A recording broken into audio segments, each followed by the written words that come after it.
Welcome to my channel. Subscribe, listen and enjoy my stories every day. My life was an image of stability, or so I thought. For 14 years, I had lived in what seemed like the perfect marriage. Lisa was the kind of woman who could command a room with her wit and charm, and I was the man who happily stood by her side. Together, we built a life that many envied, a cozy suburban home, steady careers, and a close circle of friends who often remarked on how, in sync, we were as a couple. Lisa's career in corporate communications had skyrocketed in recent years, requiring her to travel more frequently. At first, I saw this as a testament to her talent and hard work. I was proud of her, never questioning the nights she spent away or the times she came home exhausted but glowing. We were a team. Her successes felt like my own, and I was more than willing to pick up the slack at home while she chased her dreams. But over time, subtle changes crept into our routine. It started with the little things, missed calls when she was away, cryptic excuses about work dinners, and her newfound habit of keeping her phone locked and glued to her side. She'd always been an open book, but now there were chapters she refused to share. I dismissed these thoughts as paranoia. After all, trust was the cornerstone of our relationship, wasn't it? The first crack appeared during a dinner party at our home. We had invited a few friends over, a casual evening filled with laughter and shared stories. Lisa was her usual vivacious self, entertaining our guests and playing the perfect host. But then her phone, sitting on the kitchen counter, buzzed with a message. I wouldn't have noticed if she hadn't bolted from her conversation mid-laugh to grab it. Her reaction was so swift, so panicked, that it sent a chill down my spine. "Work stuff," she said when I asked, her tone breezy and unconcerned. But the way she avoided my eyes told me otherwise. That moment lingered in my mind, festering. Over the next few weeks, I began noticing other peculiarities. Lisa's late-night work calls became more frequent. She started coming home with little gifts, souvenirs from places she claimed were work-related trips, but her stories didn't always add up. "Didn't you say you were in Chicago last month?" I asked one evening, holding up a keychain with the Golden Gate Bridge on it. She laughed it off, saying a colleague had given it to her as a joke. But the uneasy feeling in my gut grew stronger. It was during one of her business trips that I first decided to act on my suspicions. Lisa had left for a 3-day conference, and I stayed behind, as usual, to manage things at home. That weekend, while cleaning the garage, I stumbled upon a box tucked away in the corner. Inside were items I didn't recognize, a hotel receipt from Orlando, postcards from cities she'd never mentioned visiting, and a small bracelet engraved with a date I didn't recognize. My hands trembled as I sifted through the items. The hotel receipt bore a date when Lisa had supposedly been in Denver for work. The postcards were signed with a flourish I didn't recognize, and the bracelet, well, that felt like the most damning piece of all. It wasn't something Lisa would buy for herself, and she'd never mentioned it being a gift from a friend. I tried to reason with myself. Maybe there was a simple explanation. Maybe she hadn't told me everything about her trips because they were dull, or she didn't think I'd care. But the doubts gnawed at me. That night, I stared at the box on the garage floor for hours, torn between confronting her and letting it go. In the end, I decided to wait. I needed more proof, something concrete to justify my growing suspicions. The proof came sooner than I expected. The following week, Lisa left for another trip, this time to Miami. Or so she claimed. With her phone charging on the kitchen counter, I took a calculated risk and installed a tracking app on it. It wasn't something I was proud of, but desperation had taken hold of me. I needed to know the truth. The app showed her location as a small boutique hotel in a city less than an hour away from us. Miami was nowhere in sight. I stared at the screen, my heart pounding. What was she doing there? Who was she with? The questions raced through my mind, each one more painful than the last. The next day, I found myself parked outside the hotel, gripping the steering wheel so tightly that my knuckles turned white. I didn't know what I hoped to achieve by being there. Confront her. Catch her in the act. Or just confirm what I already feared. As I sat there, Lisa emerged from the hotel lobby, laughing with a man I didn't recognize. He was tall, sharply dressed, and exuded a confidence that made my stomach churn. They were holding hands, their fingers intertwined like a couple in love. I couldn't move, couldn't breathe.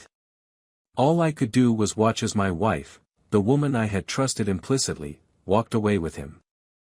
I didn't confront her that day. Instead, I drove home in a daze, the image of them together seared into my memory. The weight of betrayal pressed down on me, but amidst the pain, a new emotion began to take root, anger. Cold, calculated anger.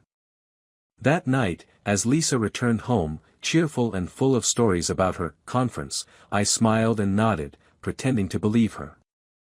But inside, I was already planning my next move. I couldn't sleep that night.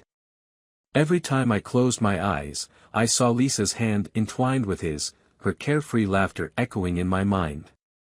The woman who had been my partner, my confidant, was now a stranger. The weight of her betrayal crushed me, but as the hours dragged on, anger steadied my trembling hands. If she had chosen deceit, I would choose clarity.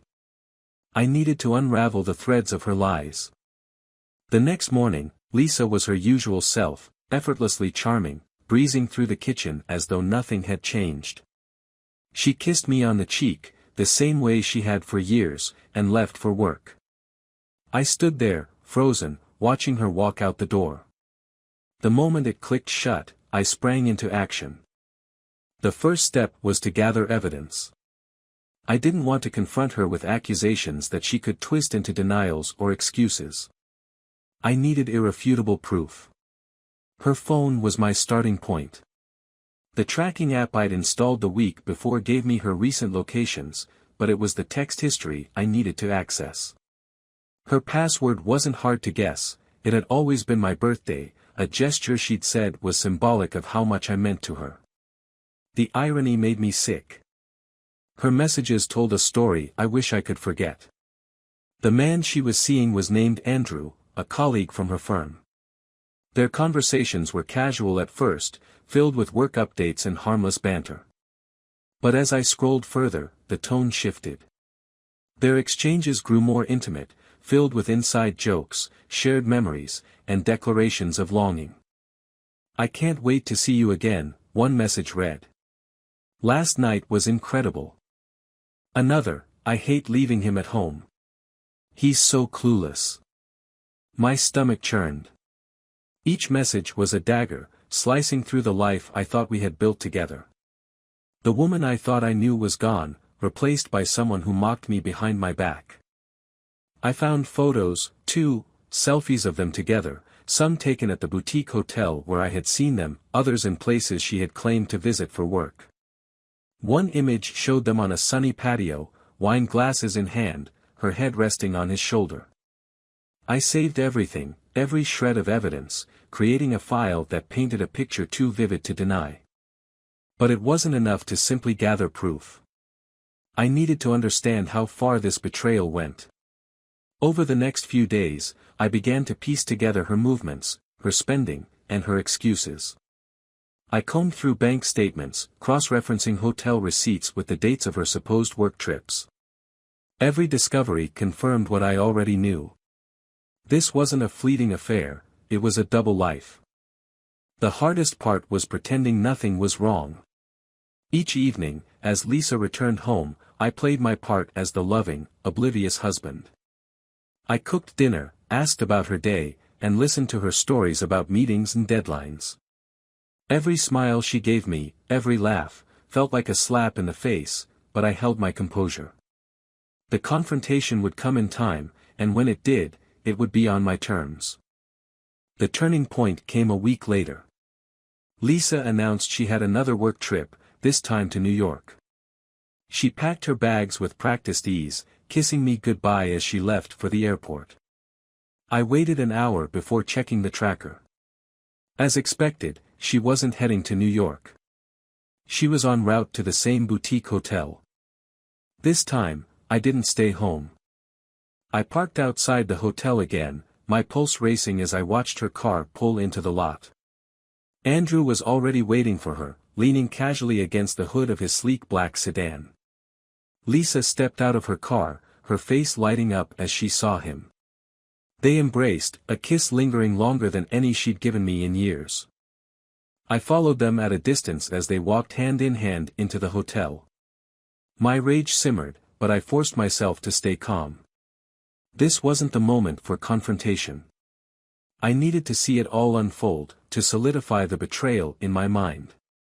I needed the truth to hit me squarely so there would be no room for doubt.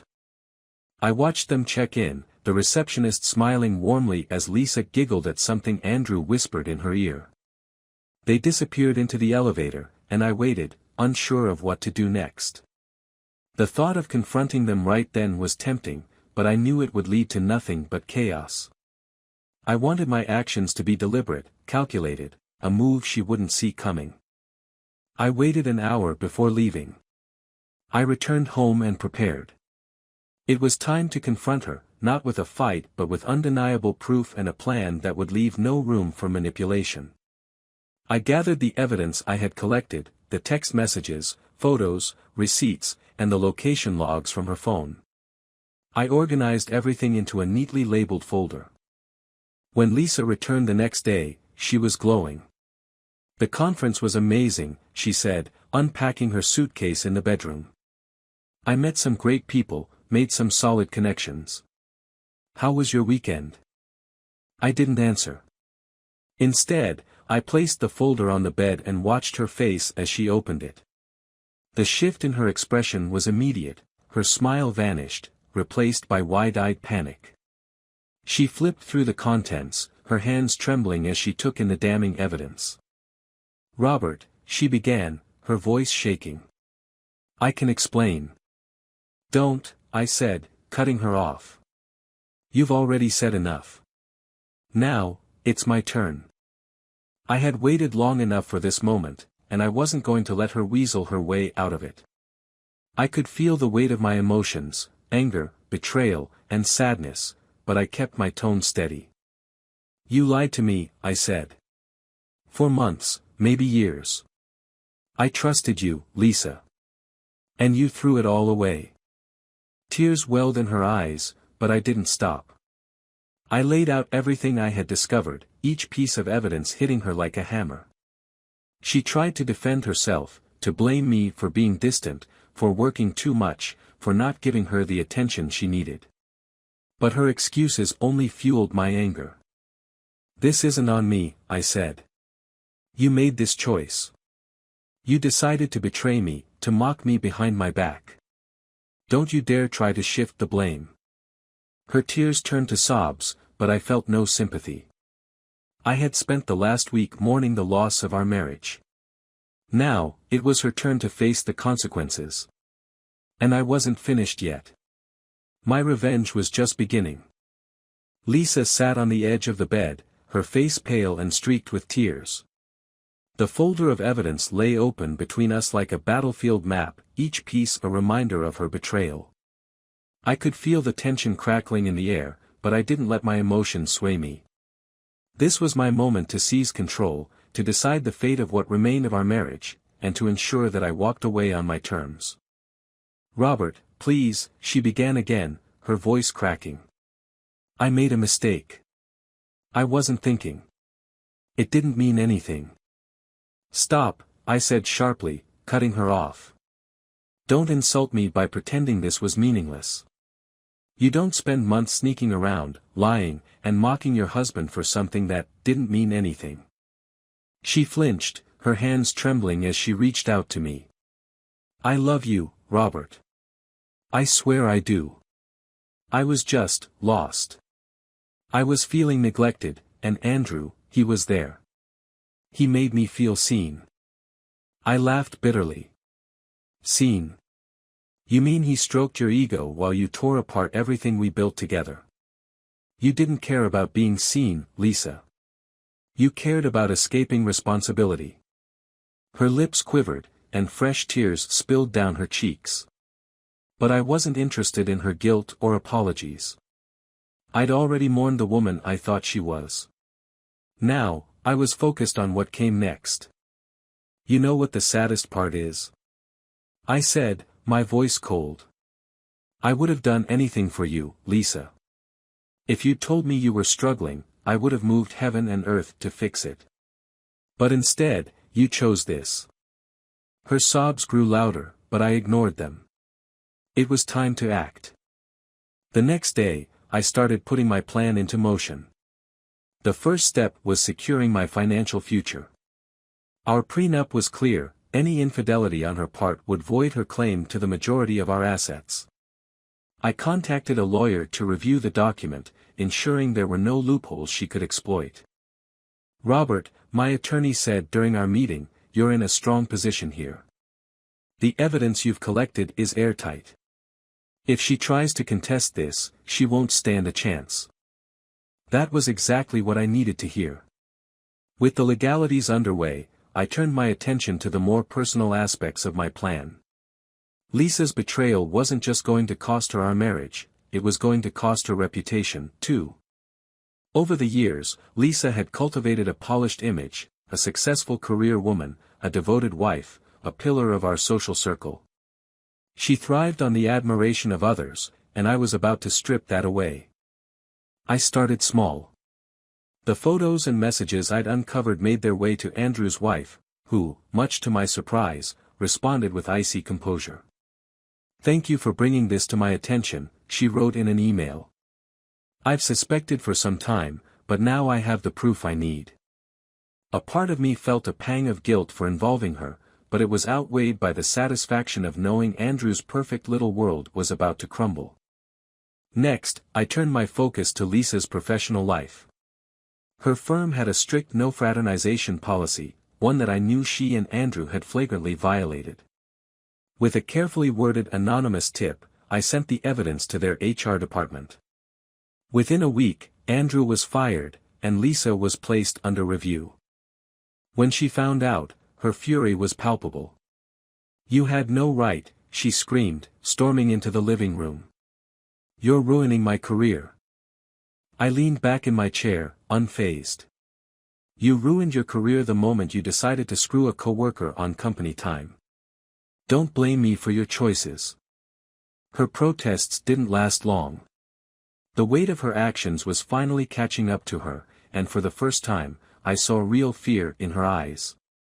While Lisa scrambled to salvage what was left of her life, I began reclaiming mine. I reconnected with friends I hadn't seen in years, people I'd drifted away from during the years I spent trying to make our marriage work. Their support was a balm for my wounded pride, reminding me that I wasn't defined by her betrayal. One evening, while sorting through the remnants of our shared life, I found a stack of old photo albums. Flipping through them, I was struck by how happy we looked in those early years, smiling, carefree, full of hope. It was painful to see how far we'd fallen, but it also strengthened my resolve. The man in those photos deserved better, and I was determined to give him that. The final piece of my plan came into place when Lisa received the divorce papers. She stared at them in disbelief, her hands shaking as she held the documents. "You're really doing this?" she whispered, her voice barely audible. "Yes," I said simply. "I am. But we can fix this," she pleaded. "We can go to counseling, start over." "No, Lisa. We can't." My tone was firm but not unkind. "You didn't just betray me. You betrayed everything we stood for. There's no coming back from that." She broke down, sobbing uncontrollably, but I didn't comfort her. This was the bed she had made, and now she had to lie in it. In the weeks that followed, I began to rebuild. The divorce process was painful, but it was also liberating. I moved into a new apartment, a space that was mine alone, free from the ghosts of our failed marriage. I threw myself into work, hobbies, and the friendships I had neglected. Slowly but surely, I started to feel like myself again. Lisa, on the other hand, wasn't so fortunate. Word of her affair spread through our social circle, and the once admired woman became a pariah. She lost her job, her reputation, and the respect of those who had once looked up to her. It was a harsh fall from grace, but one she had brought upon herself. For me, the hardest part was letting go of the anger. It had fueled me through the worst of it, but I knew it couldn't sustain me forever. One evening, as I watched the sunset from my new balcony, I made a conscious decision to release the bitterness. I couldn't change what had happened, but I could control how I moved forward. And for the first time in a long while, I felt at peace. Months passed. The divorce was finalized, my new life had taken shape, and for the first time in years, I felt like I was standing on solid ground. I had done what I needed to do, taken back control of my life and ensured that Lisa's betrayal wouldn't destroy me. Still, there was a strange hollowness in the aftermath, an emptiness I couldn't quite explain. I busied myself with work and new hobbies. The freedom to focus on myself felt invigorating, yet certain nights still carried an inexplicable weight. Memories of the life Lisa and I had shared would creep in uninvited, tugging at emotions I thought I'd buried. Some wounds don't heal as neatly as we hope. One evening, as I was going through old emails to clean up my inbox, I stumbled upon one from Lisa. It was dated a few days after she had signed the divorce papers. The subject line simply read, "Please read this someday." I hadn't opened it before, too angry, too bitter to care. But something compelled me to read it now. Her words hit me like a punch to the chest. Dear Robert. By the time you read this, I hope you found peace. I know you'll probably delete this without finishing it, but I had to write it anyway. I won't ask for your forgiveness, I don't deserve it. What I did to you, to us, was unforgivable. I wish I could explain what I was thinking, but the truth is, I don't fully understand it myself. I was selfish, reckless, and I destroyed the one thing in my life that truly mattered, you. I didn't write this to justify my actions. There's no justification for betraying the man who stood by me, who believed in me when I didn't even believe in myself. I know you think I took you for granted, but the truth is, I never felt worthy of you. You were kind, patient, and steady in ways I never could be. And instead of facing my insecurities, I ran from them, and from you. Andrew didn't mean anything. He was just an escape. A terrible, destructive escape. He never compared to you, Robert, not even close. I think I knew that all along, but by the time I realized the extent of what I'd done, it was too late. I'd burned everything to the ground. I hope you find someone who deserves you, someone who will love you the way I should have. You're a good man, Robert. The best I've ever known. Please take care of yourself. Lisa. I stared at the screen, her words blurring as tears welled in my eyes. I hadn't cried since the day I caught her with Andrew, but now, the floodgates opened. The anger I had clung to so fiercely melted away, leaving only sadness in its place. Her letter didn't absolve her, but it revealed a side of her I hadn't seen, a broken, self-aware person grappling with the consequences of her actions. The next morning, I debated whether to reach out to her. Maybe just to talk, to clear the air, to finally close this chapter with a shred of humanity. But before I could decide, my phone buzzed with a call from an unknown number. Robert Harrison, the voice on the other end asked. Yes, I replied, uncertain. This is Officer Daniels with the Maplewood Police Department. I'm calling regarding Lisa Harrison. My stomach dropped. What about her? I'm sorry to inform you that Lisa was involved in a car accident last night. She lost control of her vehicle on Route 19 and collided with a tree. She didn't make it. The words didn't register at first. There must be some mistake, I stammered. She can't be. I'm very sorry, sir. We'll need someone to come in and confirm her identity. Would you be able to do that? I barely managed to choke out an agreement before the call ended. My hands were shaking as I set the phone down, the weight of what I just heard crashing over me. Lisa was gone. Just like that. The following days were a blur. I confirmed her identity at the coroner's office, a moment so surreal I couldn't fully process it. The woman who had been my wife for 14 years, who had hurt me so deeply but whom I'd once loved with all my heart, was now a lifeless shell. It didn't seem real. As I went through her belongings to help settle her estate, I found a small, weathered journal tucked away in a drawer. Its pages were filled with messy handwriting, her thoughts, regrets, and confessions. One entry stopped me cold. I don't know how to live with what I've done. I ruined the one beautiful thing in my life. Robert may hate me now, but I'll always love him. I wish I could tell him that. I closed the journal and sat there, overwhelmed by the crushing weight of it all. She had been many things, selfish, destructive, deceitful, but she had also been lost, broken in ways I had never understood. The funeral was small, attended by a handful of friends and family. I stood at the back, separate from the crowd, unable to reconcile the swirl of emotions inside me. Regret, anger, sadness, they all coalesced into an ache I couldn't describe. As the service ended, I approached her casket one last time. "I don't know if I can forgive you," I whispered. "But I hope you found peace, Lisa." And as I walked away, the hollowness in my chest deepened. I had won the battle, but at what cost? Lisa's betrayal had shattered me, but her death left me with a pain I didn't know how to heal. Some endings aren't about closure, they're about learning to live with the scars.